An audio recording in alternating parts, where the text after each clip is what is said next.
Well, Vic, super good news. And you know, we just happen to be old enough that we've discovered that our immune systems have worked pretty well. Because we've been looking at the human body and how it operates, 12 systems that function like one. And today we want to take a look at the immune system. So Vic, when people say, take this vitamin, it's going to strengthen the immune system, what part? You know, which part are they talking about? Because as these work together, they produce life. Our health needs protection. And so as we talk about the immune system could not have evolved because it has to be there before the disease. Otherwise, by the time it evolves something to fight the disease, we're dead. It's got to be there before the need. And the immune system functions in the body, as we'll see in a moment, very much on the principle of the cross. They lay down their lives that the whole body can live, and they serve the whole body. And the immune system must recognize the disease, right? Oh, they do. Yeah.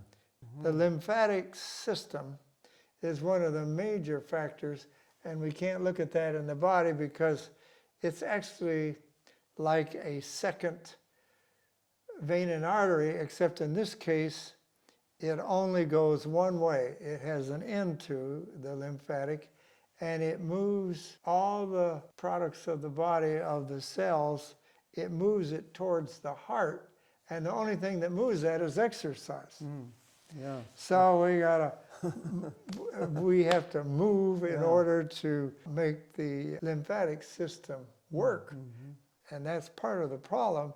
Every cell in our body has a cell ID. It's a special mark that says, this is Terry's body, that's Vic's body. Every cell in our body has that, so that when our immune system goes to work, they're looking for that cell ID, and if it's not there, the immune system is called in to take it out. For example, we can look at this picture here now. That's on the left side there at the top, we got pathogens and germs and viruses coming in because somebody nicked their finger and said, it was just a little nick, it isn't going to really matter very much. But to the lymphatic system, everything that's not you matters, and they're going to go after it and take it out. And I had a doctor who taught me health, and he said he nicked his finger putting in a barbed wire fence. And I said, oh, you know, don't worry about it. You just go on. And so he woke up at 2 o'clock in the morning. The finger was twice its size, all red and inflamed. He had a staphylococcus infection that was on the surface of his skin. And he was a doctor, and he knew that's serious. And he rushed himself to the ER, and they did everything they could, and finally they had to use the strongest antibiotic they could find that finally stopped that staph infection. Because once it comes into the body, the immune system goes to work, but a rusty nail cut with the staphylococcus infection there on the skin, it doesn't have an immune system for that. You know, it's not. So I would have used a charcoal poultice on that. Well, I would have done hot and cold immediately to get the blood circulating, because I've done that more than once. I can see the red starting, hot and cold, and a glass of water, and within 5 or 10 minutes, the skin looks normal again, and it has brought this immune system that we're looking at, and that's white blood cells down there at the bottom, the macrophage, and then there's other white blood cells, those blue ones. They are T cells, B cells, and they are all custom made in the lymphatic system, and in a function of self-denial, they die that the body can live. And that's not survival of the fittest. That's part of our body working that will protect us. So, how many of the 12 systems are needed for the immune system to work? All 12. It takes them all. And And how could it have ever evolved? Because unless it's there before the need, Yeah. and evolution says everything evolved because of a need. Well, the immune system doesn't work that way. It's got to be there functioning before the need arises. Now, the way this immune system works, the lymphatic system is the yellow part in that picture, and it's moving on a one-way valve. They have one-way valves that lets it go in just one direction, and eventually all the lymph ends up in the bloodstream at the heart, just as it comes in there. And so this is a lymph node picture showing how when the muscles contract, it pushes the fluid forward, and then when it's relaxed, it does the exact opposite. And we can look at the yellow there, that's the lymph system, right in between the veins and arteries, and it picks up the interstitium from the body cells. It picks that up and brings it, and not only does the lymph do that, it also digests long-chain fatty acids, but eventually they end up at the heart. So they're all at work.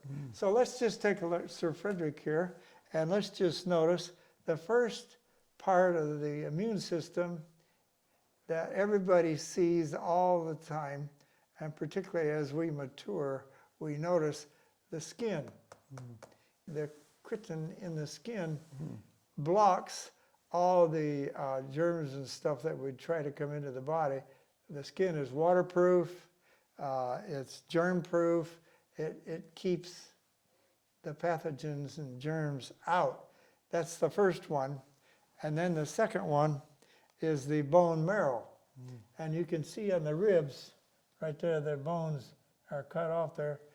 And the bones make the white blood cells. The same cells that make red blood cells also make the white blood cells, which are the body defense. Now, another part of the defense system is inside here, the mucus lining inside our nasal passages and the wind passages. That's all mucus covered, and that mucus is covered with lysamine, which is an antibiotic that kills bacteria and viruses on contact. And then we have the lamellar glands, and they are in the eye. And they're the ones that produce the tear ducts. And the tears coat our eyes with this lysamine, which kills bacteria on contact, because that's another way that germs or viruses could get into the body, through the eye. And then we have the tonsils, and the tonsils and the adenoids, they also are part of the lymphatic system. And they used to think they weren't important, but now they know, oh yeah, they make white blood cells, and they are important. And then we have the thalamus, and the thalamus is located right above the heart, right about in here, and we don't have one to show you, but that thalamus, that creates the white blood cells, helps mature them to where they're ready to fight. Our lungs, let's just take the lungs out. They just come This out. one too. Yeah. And these lungs, of course, they're the great filter that stops the germs, and on contact, the mucus has taken them out as it comes through. And then we have our heart, and of course the heart is the one that's moving the white blood cells throughout the body. And they are, of course, a very integral part to make that happen. And where it's right at this point, lymphatic system dumps into the heart, and then eventually it gets over there to the kidneys and so forth. Now this is the diaphragm. So that's the diaphragm that separates the two. Which is a muscle, right? Yeah, it's a muscle, and that's what makes these lungs work. This is the liver. This organ is so crucial to the body's immune system because it will detoxify the blood, also is key to the digestive system because it will change the food as it comes into the body. It will change that and make it into ATP, sugars that the body can use, and fats and proteins that it can utilize. And then, of course, the stomach is part of the immune system because it has hydrochloric acid in there, and that kills the bacteria and viruses that would be coming in through the food we eat. The hydrochloric acid in the stomach kills those on contact. I had, in my 30s, I had 2 peptic ulcers right in here, Okay. in that crease. And the doctors told me that they were going to have to operate and take out 2/3 of my stomach. And I thought, this is crazy. I can't afford that. And so I got somebody put me on to aloe vera gel. Okay.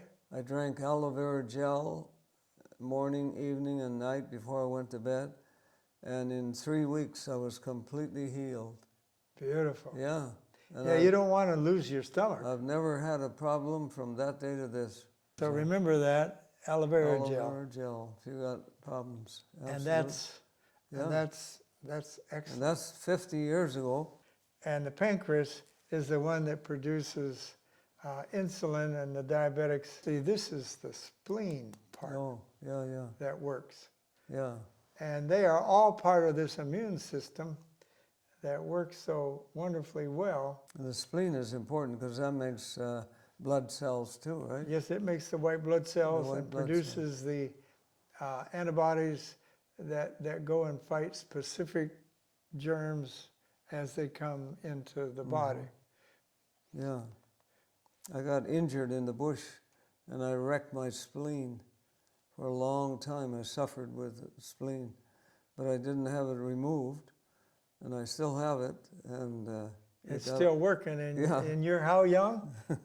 86 years. 86. Well, young. it sounds like you figured it out. Well, now, another part of the immune system, of course, is the small intestine, and they don't show them here.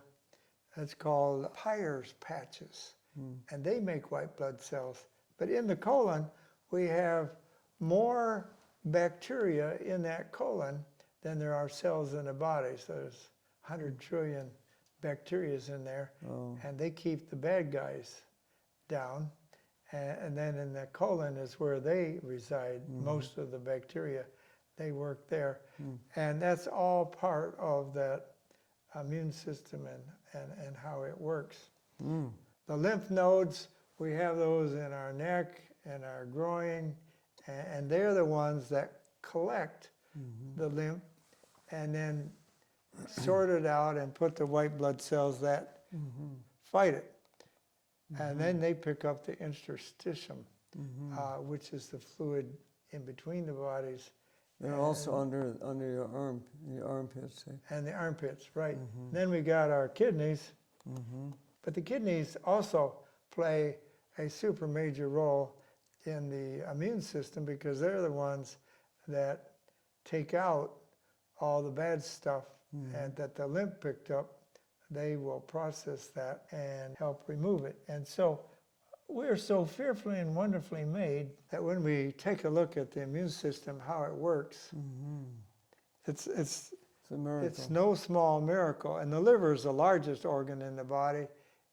This liver does over 500 jobs that we know about, and who knows how many other jobs it does that we don't know about. And they make thousands of enzymes, and they detoxify the blood in 6 seconds as the blood flows through it, and it's extremely thrifty. And there we can see the liver. They talk to each other when they talk to the pancreas, and they work back and forth together with the gallbladder. We're so fearfully and wonderfully put together. And of course, the life in the blood carries these white blood cells to every part of our body wherever there might be a need. And the endocrine system also functions right there on the top of the kidneys, and the thalamus. They are also playing a key role in the immune system. We are fearfully and wonderfully made. So we were made in His image, and they're all needed. Well, Vic, in the Bible, Does the Bible talk about health, like our Absolutely. attitudes, for example? Mm-hmm. Yeah, in Proverbs 14:30, it talks about, we harbor envy, it rottens the bones. And the bones is what makes the white blood cells. That's part of our immune system. And then what about our attitude? If we're grumpy and growly, or if we have a merry heart, does that make a difference? Proverbs 17:22. Yep. Yeah, a merry heart doeth good like a medicine. Yep. And then Proverbs 3. Trust in the Lord with all thine heart, and lean not unto thine own understanding. In all thy ways acknowledge him, and he shall direct thy paths. And it says it'll be health to the navel and marrow to the bones. And again, that's where the white blood cells are manufactured. Yeah. So belief and trust in God is a very important factor, isn't it? I think in terms of health. I think it's very important because your attitude will affect the whole body for good or for bad. Absolutely. Now, the inner man is the cells of our body, all 100 trillion of them. They are all protected. So, Vic, is Bible prophecy sort of like the immune system? Yeah. God predicts ahead of time what's going to happen before the need arises. Sends out warnings. Yes. Yeah. And isn't that our topic today? That's right. And what is that topic? Armageddon and the 7 last plagues. And I think we want protection from that, do we not? Absolutely. All right, let's go there and let's give a listen. Okay, let's do it.